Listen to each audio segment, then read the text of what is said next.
Энэ болохоор өдөр тутмын ажил амьдралаа зохицуулах, зохион байгуулах, бүлэг сэдвийн өдрийнхөө ажлыг зохицуулах гэдэг яг ийм нэг жишээл нь байна. За харилцаанууд нь болохоор courant гэхээр харилцаар одоо хүн үг хэрэглэгдэж байгаа үг хэллэг нь ердийн хааж хэрэглэж болох үг хэллэгнүүд байна тий. Soutenu гэхээр хүндэтгэлийн хөлчж байгаа, familier гэвэл хар ярианых болоод энэ хар ярианых гэдэг бол нөгөө бүдүүлэг үг хэллэг бол ерөөсөө биш, зөвхөн хар ярианы үг хэллэг байна. За нэг нь courant au travail гэнэ. За энэ ажлын орчинд болж байгаа яриа бахан тий. Tu commences à quelle heure demain? За эндээс бол мэдчихээн чи маргааш хэдэн цагаас эхлэх вэ? À 8 heures.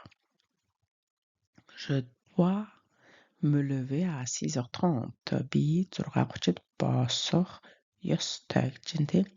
За энэ нөгөө il faut гэж бид нар хувиргаж зөндөө үзсэн тий. Тэр il faut гэдэгтэй адилхан утга илэрхийлээд тэгэх ёстой гэсэн утгатай devoir гэж үг байна.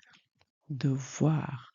За тэр нь 3 дугаар группийн үг нь хувираад je dois болцсон байгаа тий. За энэ. За тэгээд энэ хэдэн цаг гэж байгаа энэ à quelle heure гэж юм тийм ээ. Энийг заавал бүтэн өгүүлбэрээр нь хэлэхгүй зүгээр монголоор ч гэсэн бид нэр ярихтаа тэдээс гэж шууд хэлждэг шүү дээ. Тэгэхээр яг адилхан à quelle heure гэж янз бүрийн юмны асуултыг цагийг мэдхийн тулд ингэ хэлж болж байна тий. À 8 heures 8-д гэж болоо. За moi aussi.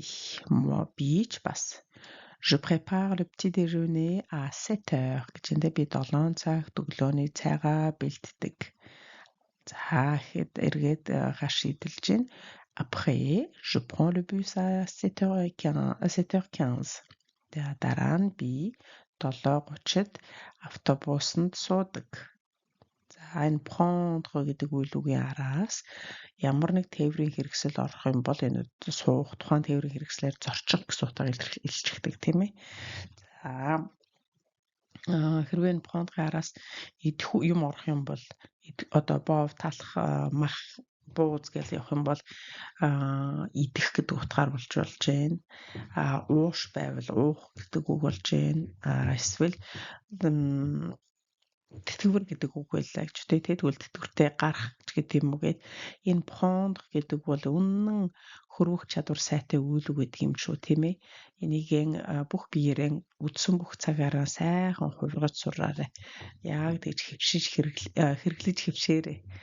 За энэ ингээд хоёр дахь нь болохоор soutenu гэдэг хүндэтгэлийн үг хэллэгтэй хүндэтгэлийн болгон албан ёсны үг хэллэгтэй энэ жижигхэн харилцааг харъя. À quelle heure commence votre journée, madame? Таны өдөр хэдэн цагаас эхэлдэг вэ гэнэ. За одоо ингээ анзаарах юм бол энэ хоёр юугаараа ялгаатай юм бэ гэд яхаараа courant болчих чинь яхаараа soutenu болчих чинь гэхээр ингээ анзаархаар энд à quelle heure demain гэдэг нь төгсгөлт нэ тий. Тэгэхээр tu commences гэдэг яг л энэ дараалалаараа байна. Гэтэл sujet үйл үг гээл байж итэл энд soutenu болохоор энэ inversion гэж яриад байгаа тонгруулж асуусан байгаа байхгүй юу? À quelle heure? Окей. Хэдэн цагт энэ эхэлж байгаа юм чинь юу вэ? Өдөр. Тий энэ тэгэхээр энэ өгүүлбэрийн sujet чинь votre journée байхгүй юу? Гэтэл энэ нь хойно орцсон байна. Commence үйл гэдэг үйл үгийнхээ ард орчхоод энэгээрээ л нэг юм жаахан ялгаатай байгаа. За дараа нь je me lève à 6h30. Би 6:30-д босно. Дараа нь би хүүхдүүдээ сургуульд нь хүргэж өгнө. За déposer гэдэг нь одоо хүргэж өгөх гэсэн үг тий. Би замаараа таныг төхүүлээд өгье. Та суучих гэ машинда хин хүнийг суулгаад аваа явахаар энэ déposer гэдгийг хэлж болж байна. За эсвэл би замаараа дайраад тэрийг хүргээд өгчихье. Гэт тэр нийлгээ амж ер нь юу ч байж болно те. Тэгэх юм бол энэ хүм одоо амьтай амьгүй бүх юм дээр ашиглаж болж байна. За ensuite тэгээ дараа нь ensuite je me rends à mon cours de français qui débute à 9h. За дараа нь Би Франц хэлний хичээлдээ me rendre гэж үг байна. Me rendre гэдэг нь одоо ингээд би өөрийгөө хүргэж өгдөг гэж юм л да тийм. Өөрийгөө ингэж байлгадаг гэдэг нь өөрөөр хэлбэл яг энэ se rendre гэдэг үгийг ашиглаад юу ямар утга илэрхийлж байна гэхээр se rendre гэдэг нь байх, очих гэсэн үг. Очих. За гэтэл энэ одоо дайн тулаантай киноны тухай дээр ярьж байгаа бол цагдаа хулгайчтай ярьж байгаа бол нөх хулгайч дээрэмчин бууж өгсөн, дайсны тал бууж өглөө тэр гэхэд энэ se rendre ашигладаг шүү. Энэ тийм тааруул бас битээгээ хараа. Энэ rendre гэдэг нь өөрөө бас prendre-тай адилхан энэ тийм prendre-тай адилхан хэрэглээ өндөр үйл үг гэдэг шүү. Энэ маш чухал үйл үг шүү. 3 дугаар группийн үйл үг байгаа. За тэгээ хойшоо qui débute à 9h. 9 цагт эхэлдэг Францны хичээлдээ очтгоо гэн тий.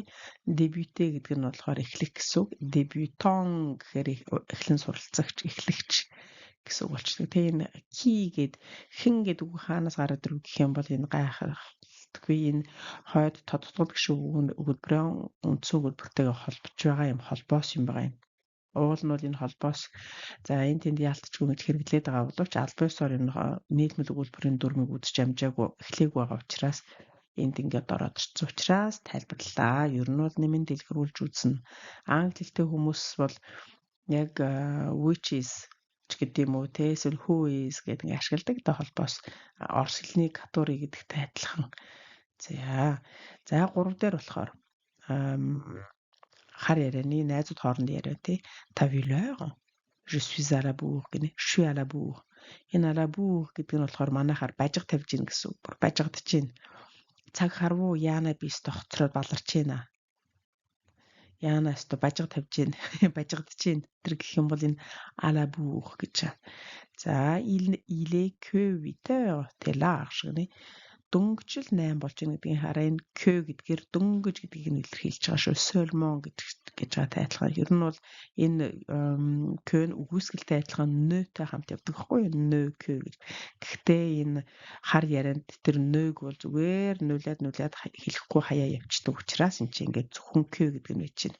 За тэгээд энэ нь зөвхөн одоо дөнгөж 8 болж байна. Чамд хангалттай хугацаа байна. За одоо энэ large гэдэг нь өөрөө бол өргөн гэсэн үг шүү дээ тий. За их сайхан өргөн тал байна. Тал өргөн тухтай юм ч гэдэг юм уу тий.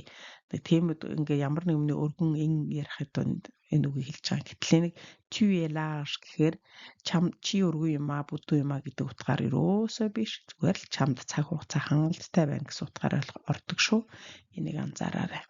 За за энэ одоо үгүй гэдэг нь non гэдгийг чи ингээд хар ярианда болохоор ингээд non гэж чинь. Je dois prendre le RER. За одоо энэ RER гэдэг нь нийтийн тээврийн хэрэгсэл гэсэн шүү дээ. Тэг Парисын эргэн тойронд явдаг юм богино зай рейсэнд явдаг гэлтрэг гэсэн.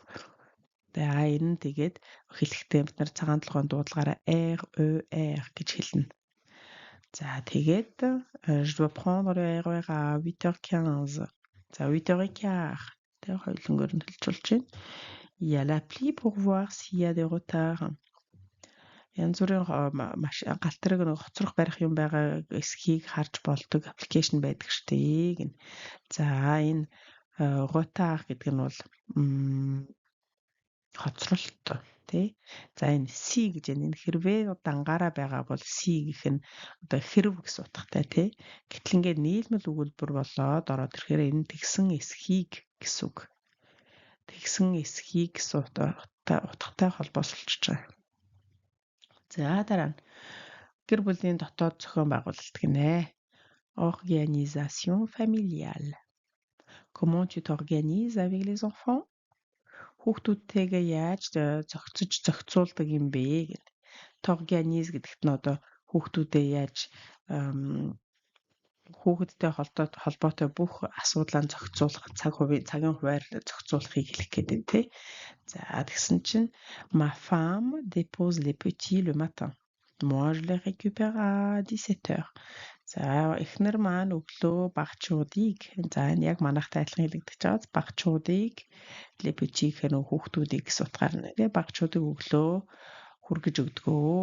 Би тэднийг гэдэг нь лээ гэдэг je les récupère à 17h.